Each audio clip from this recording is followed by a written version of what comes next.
How you start your meal changes everything. The 75% rule that doctors trust. Magic of food order? Let me ask you something that may sound strange at first.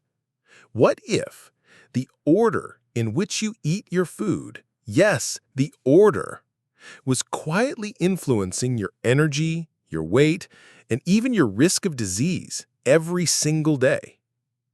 Most people think it's about calories or carbs or cutting out sugar. But what if the real key is just which bite comes first? Because here's what I've learned. After 30 years of working with patients, tracking glucose, and studying long-term outcomes, your body is not a blender. It's a sequence-sensitive, finely tuned system, and it responds very differently depending on what enters first. You start with bread, blood sugar surges. You start with veggies, blood sugar stays calm.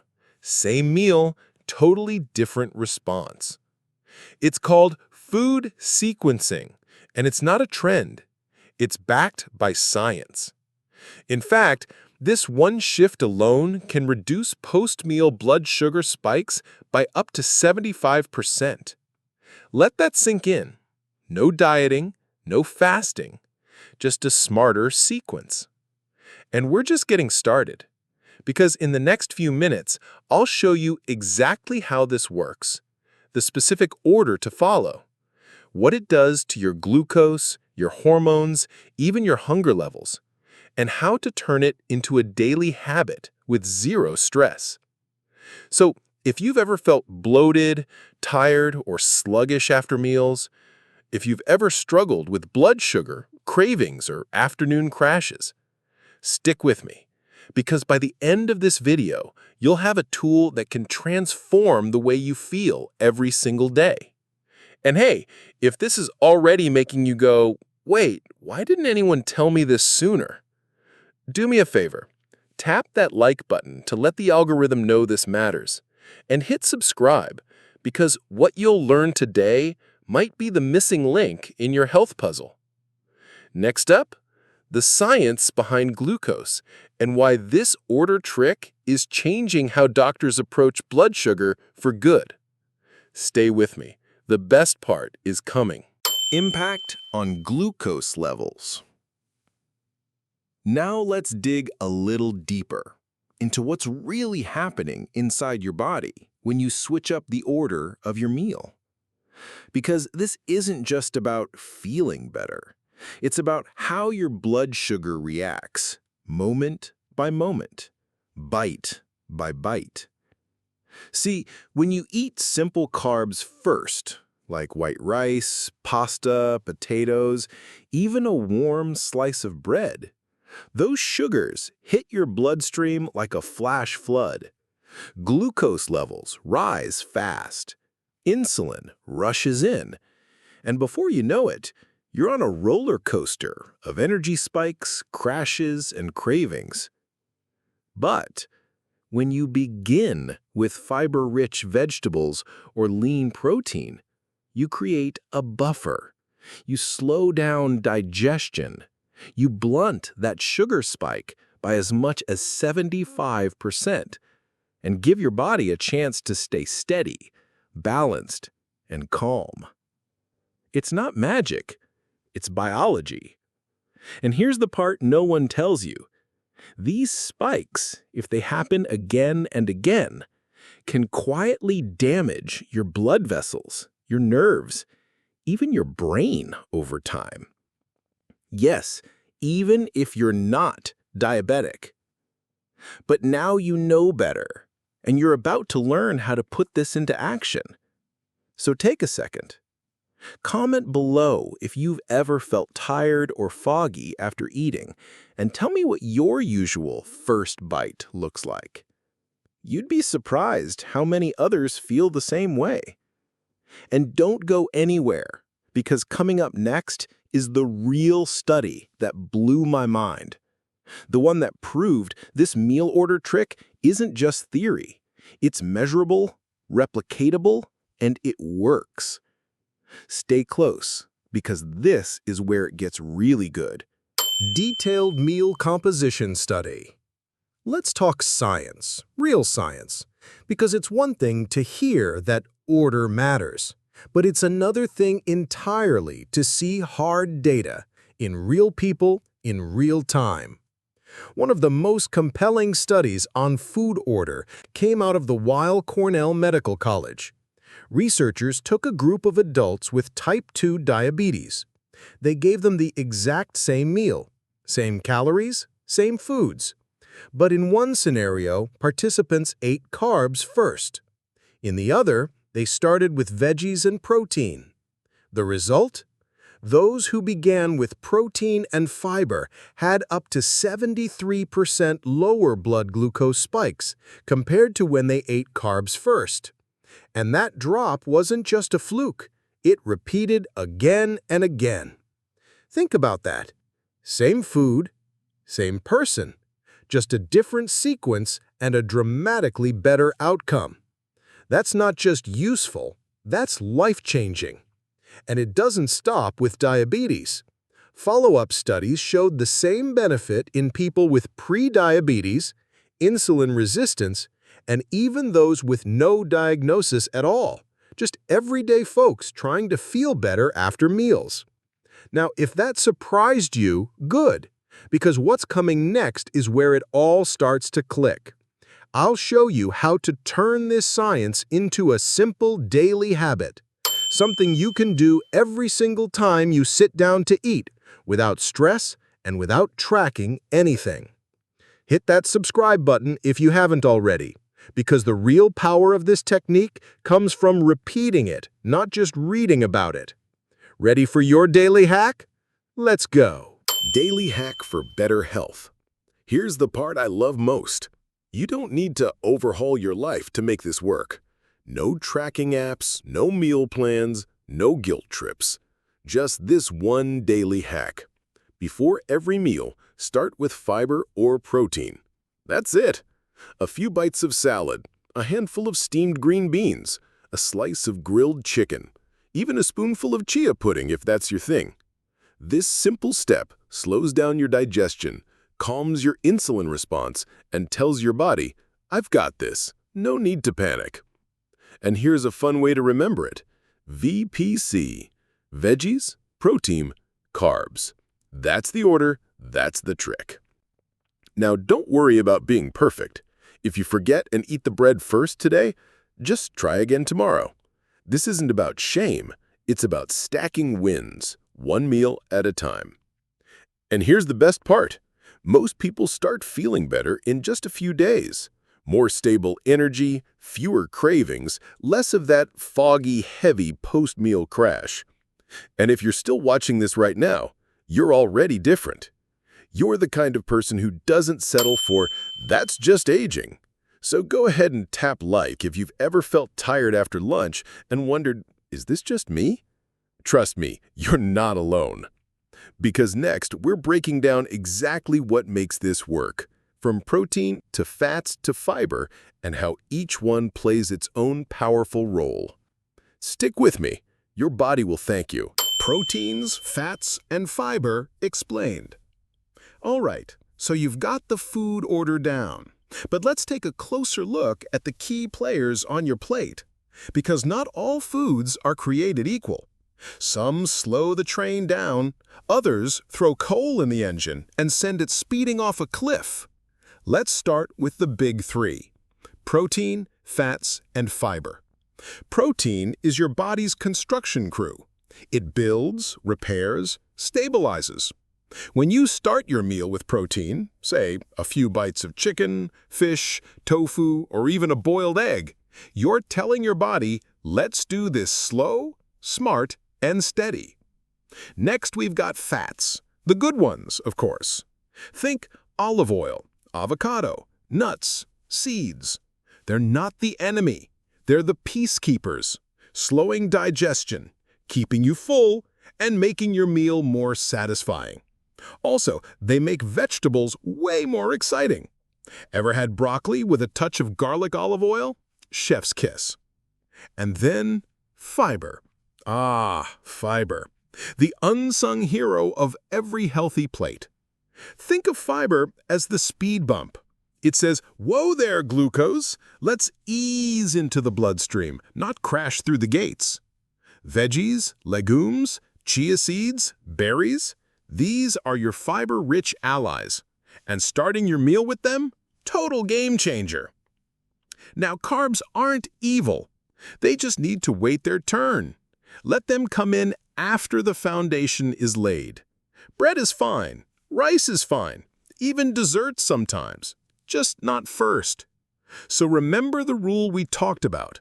VPC. Veggies, protein, carbs.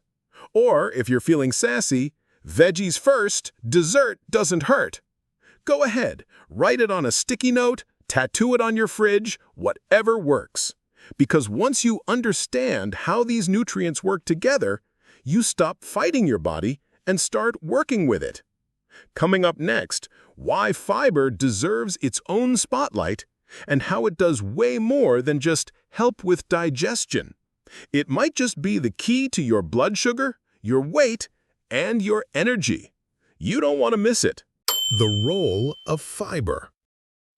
Let's take a moment to give a standing ovation to the most underappreciated superstar on your plate. Fiber. Not glamorous, not trendy, but oh so powerful. Fiber is like that quiet neighbor who never brags, never complains, but always shows up when it matters most. It doesn't get absorbed. It doesn't raise your blood sugar. In fact, it slows everything down in the best possible way. When you eat fiber first, whether it's from leafy greens, lentils, flax seeds, or humble old broccoli, your body responds like, "Okay, we've got control. We've got time. Let's do this right." You don't get those sugar roller coasters. You don't get the crash. You get balance. But wait, fiber doesn't stop there.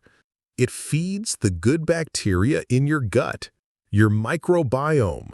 That's right, the tiny army in your digestive system that influences everything from inflammation to mood to immune function.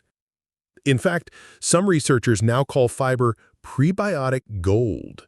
Not just good for digestion, it's good for your whole system. Now, here's the kicker. Most Americans over 60 are only getting half the fiber they need. And that's not just a nutrition issue. It's a blood sugar issue, a weight issue, an energy issue. But the fix? Super simple. Start your meal with fiber-rich veggies. Toss some chia seeds into your breakfast. Snack on a pear instead of crackers. Bit by bit, bite by bite, you bring your body back into rhythm. So if you've ever wondered, why do I feel so off after meals? Don't look at the calories first. Look at the order. And especially, look at the fiber. Now, coming up, let's talk about where to actually get good protein, especially if you're over 60 and want something that's easy on your digestion and kind to your blood sugar. It's not just about meat versus plant. There are surprising sources you may already love. Don't miss this next one. It's packed with ideas you can use today. Good protein sources. Now let's talk protein. Not just what it does, but where to find the good stuff. Because, let's be honest, once you hit 60, digestion slows down. Appetite changes. You want protein that's gentle, absorbable, and easy to prepare. So, what should you reach for? Let's start with the classics. Eggs, nature's perfect protein. They're affordable, versatile, and packed with all 9 essential amino acids. Soft-boiled, scrambled, poached, whatever suits your morning. Then we've got fish, especially fatty fish like salmon or sardines. They're not just rich in protein, they're full of omega-3s, which support your heart, brain, and joints. Next up, chicken and turkey. Lean, low-fat, and easy to digest. Grill it, shred it, stir it into soup. Simple and satisfying. And for my plant-based friends, lentils, chickpeas, tofu, tempeh, these are protein powerhouses that come with a side of fiber and no saturated fat. Oh, and Greek yogurt? Yes, please. It's creamy, delicious, and loaded with protein and gut-friendly probiotics. Now, here's something many people forget. Protein isn't just for muscles. It helps regulate hormones, stabilize blood sugar, and keeps you full longer, which means fewer cravings, fewer crashes, and more control. Want to make it even better? Pair protein with fiber. They work like best friends, slowing digestion, steadying energy, and keeping you fuller, longer. Now, quick reality check. If you're skipping breakfast or eating just toast and coffee, that's a blood sugar roller coaster waiting to happen. Try this instead. Start with a boiled egg and a few spinach leaves, or a slice of avocado toast on whole grain bread with hemp seeds sprinkled on top. Even just a spoonful of nut butter with apple slices makes a difference. You don't have to eat like a bodybuilder, you just need to nourish your cells. And coming up next, we're diving into something that no one expects: how your food order affects your hunger signals and hormones, and why it might be the real reason you're reaching for snacks 2 hours after dinner. Stick with me. This one will surprise you. Study on hunger and hormones. Let's talk about something that's harder to measure but impossible to ignore. Hunger. You know the feeling. You finish a meal, and 2 hours later, your stomach's talking again. You're not even sure if you're really hungry or just restless. Sound familiar? It's not a lack of willpower. It's hormonal.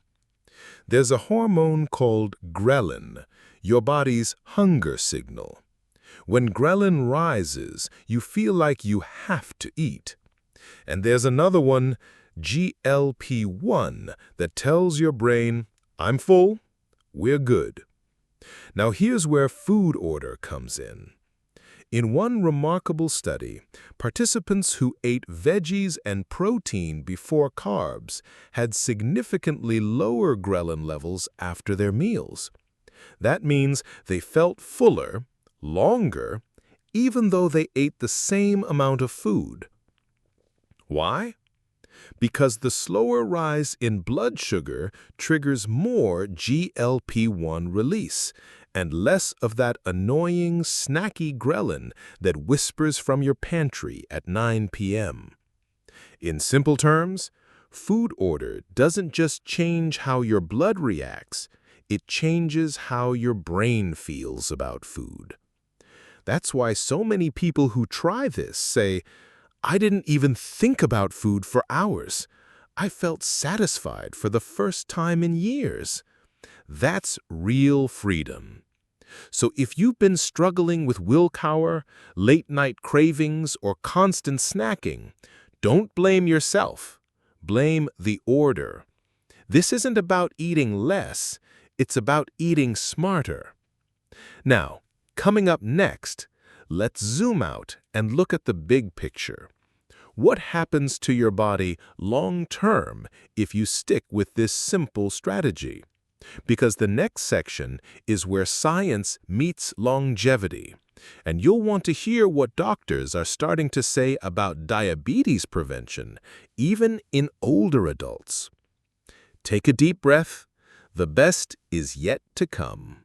So here's the truth, plain and simple. You don't need a new diet. You don't need to cut out joy. You just need to change the order of your meals. Start with veggies, follow with protein and healthy fats. Let the carbs come last. This isn't a fad. It's not a hack. It's biology, working in your favor, not against you. With this small shift, you support your blood sugar, your hormones, your energy, your mind, and you do it every day, one bite at a time. If you made it this far, I want you to know, you're not here by accident. Your body is trying to tell you something, and today you listened. So start simple. Start tonight. And if this resonated with you, even just a little, like this video, share it with someone you care about, and hit subscribe to keep learning with us. Because healing doesn't always come in a bottle. Sometimes it starts with what you put on your fork.